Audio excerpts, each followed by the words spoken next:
राष्ट्र की रक्षा के लिए मैं अपनी आवाज उठाऊंगी, भले ही एक कतरा ही सही, पर खुद का हिस्से का फर्ज निभाऊंगी। नमस्कार, मैं पलक शहीद सुभाष चंद्र बोस सदन की तरफ से आज के दिवस पर देशभक्ति और राष्ट्र के विषय पर अपने विचार प्रस्तुत करना चाहती हूँ। यदि आप मुझसे पूछें कि राष्ट्र क्या है, तो मैं कहूँगी मैं राष्ट्र हूँ, आप राष्ट्र हैं। और यदि इस देश की जनसंख्या 141 करोड़ है, तो इस देश का हर नागरिक अपने आप में 1/141 करोड़ हिंदुस्तान है। कोई भी राष्ट्र पर्वत, पहाड़ों या नदियों से नहीं, बल्कि उसके नागरिकों से बनता है। यदि मैं एक राष्ट्र की तुलना एक भवन से करूं, तो देशभक्ति वो बुनियाद है जिसके बिना वो भवन खड़ा नहीं हो सकता। देशभक्ति कोई उपाधि नहीं है जो किसी को दी जा सकती है, और ना ही कोई ऐसी वस्तु है जिसे खरीदा जा सकता है, बल्कि देशभक्ति तो भावनाओं की पराकाष्ठा है जो 28 राज्यों, 8 केंद्र शासित प्रदेशों, 22 भाषाओं और 1600 से अधिक बोलियों, भिन्न आहार व्यवहारों तथा राजनीतिक, सामाजिक एवं आर्थिक असमानताओं के बावजूद एक राष्ट्र को एकता के सूत्र में बांधने का कार्य करता है। महाभारत युद्ध के बाद पितामह भीष्म ने युधिष्ठिर से कहा था कि राष्ट्र ही सबसे बड़ा धर्म है और देशभक्ति ही सबसे बड़ी पूजा। लेकिन देशभक्ति का मतलब ये भी नहीं है कि अपनी जान ही दी जाए, और ना ही हम अपना सीना चीर कर किसी को दिखा सकते हैं कि देखो मेरे दिल में हिंदुस्तान है, मैं एक देशभक्त हूँ। बल्कि अपना कार्य पूरी मेहनत और लगन से करने वाला हर वो शख्स जो देश की प्रगति और उन्नति में अपना योगदान देता है, वो एक देशभक्त है। चाहे वो खेत में हल चलाने वाला किसान हो, सीमा पर खड़ा जवान, बच्चों को अच्छी शिक्षा प्रदान करने वाला शिक्षक हो, या दिन रात मेहनत करने वाला मजदूर। आमतौर पर लोग देशभक्ति को समझाने के लिए जापान, इजराइल जैसे देशों का उदाहरण देते हैं कि कैसे जापान पर कितने परमाणु बम गिरे, लेकिन फिर भी वो विकसित देशों की सूची में अपना अग्रणी स्थान रखता है। लेकिन मैं कहना चाहूँगी कि अगर देश प्रेम का सबसे बड़ा उदाहरण है तो वो है भारत, जिस पर परमाणु बम भले ही न गिरे हो, लेकिन सैकड़ों सालों तक विदेशी आक्रांताओं को सहने के बावजूद हमें सीना ठोक कर ये कहने का हक देता है कि यूनान, मिस्र, रोमा सब मिट गए जहाँ से, मगर कायम है अभी नाम निशान हमारा। कुछ बात है कि हस्ती मिटती नहीं हमारी, सदियों रहा है दुश्मन तोड़े जहाँ हमारा। तब बात राष्ट्र निर्माण की आती है तो उसके लिए सबसे जरूरी है बुनियादी शिक्षा। यदि हमें विकसित देशों के साथ कदम से कदम मिलाकर चलना है, तो हमें किताबी ज्ञान छोड़कर भौतिक शिक्षा पर जोर देना होगा। रटाने के बजाय सिखाने पर जोर देना होगा, और याद करने की बजाय समझाने पर जोर देना होगा। हमारे देश के भूतपूर्व राष्ट्रपति डॉक्टर APJ अब्दुल कलाम ने कहा था, imagination leads to creativity, creativity blooms thinking, thinking provides knowledge, knowledge results innovation, and innovation makes the nation great.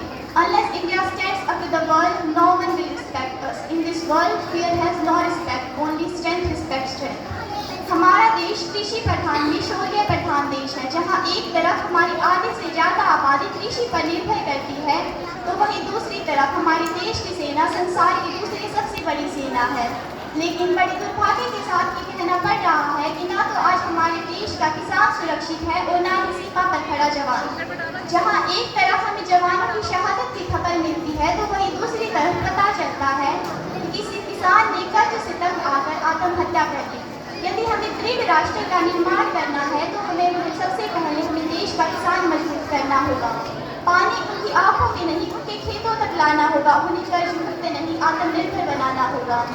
एक और गंभीर मुद्दे पर चर्चा करते हुए कहना चाहूँगी कि सबसे ज़्यादा दर्द तब होता है जब संसार को ये बताने वाले कि यत्र नारीष्टि पूजन्ते तत्र रमन्ते देवता, अर्थात जहाँ नारी की पूजा होती है वहाँ देवता निवास करते हैं, खुद नारी की इज्जत नहीं करते। आओ एक ऐसे राष्ट्र का निर्माण करें जहाँ औरतों पर कटाक्ष नहीं का व्यापार होता हो, बंदी से नहीं खुली आज़ादी मिलती हो। आज समय मंदिर मस्जिद के नाम पर लड़ने का नहीं, बल्कि विकास के नाम पर आगे बढ़ने का है। आज समय संसद में बहस का नहीं, बल्कि चर्चा का है। चर्चा इस बात की कि जिस भारत की हमने कल्पना की थी वो पाई कि नहीं, जिस भारत का हमने सपना देखा था वो पूरा हुआ कि नहीं। ना मैं मंदिर बनाती हूँ, ना मैं मस्जिद बनाती हूँ, सबको छोड़कर मैं एक नया भारत बनाती हूँ। बस इतनी विनती है कि तुम इसे बर्बाद मत करना, तुम्हें इस मुल्क का मालिक मैं जीते जी बनाती हूँ। समस्या ये है कि हमने 1947 में अंग्रेजों से लड़कर आज़ादी तो पा ली, लेकिन उसके बाद कभी एक साथ खड़े होने के लिए तैयार भी नहीं हुए। अगर मैं 141 करोड़ का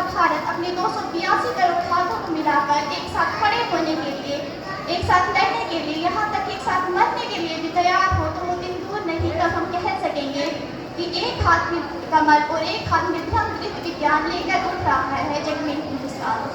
पहन मुकुट हिमालय का, गंगा की तल तल से खिलता, सभ्यता और संस्कृति का अनुभव खजाना है अनंतता। अनगिनत भाषाओं और त्योहारों का ये देश भारत है, इसका नाम ये सब देशों में विशेष। न शीश कभी झुकने दे, इसके इतिहास का इसका मान रहे, मातृभूमि है सबसे ऊपर, हर पल इसका ध्यान रखे। एकता का प्रण लेकर नव भारत का निर्माण करे, रहे तिरंगा हरदम ऊंचा, मिलकर ऐसे काम करे। वीर शहीदों का ये भारत क्यों ना इसका अभिमान करे, आजादी है उसकी देन, उन बलिदान का मान रखे। सुंदर संस्कृति जिसका गहना अभी भी है भगवान जहाँ, ऐसा अद्भुत देश है भारत, इसके जैसी शान कहाँ। नव भारत कुछ ऐसा हो जो भेदभाव से परे उठे, आधुनिकता की हो बात पर संस्कृति का सम्मान रहे, आधुनिकता की हो बात पर संस्कृति का सम्मान रहे। नित्य नई ऊंचाइयां हो पर विनम्र व्यवहार रहे, हो पतंग से विश्व रूपी आसमान में, पर थामे डोर देश के संस्कार रहे। हो पतंग से विश्व रूपी आसमान में, पर थामे डोर देश के संस्कार रहे।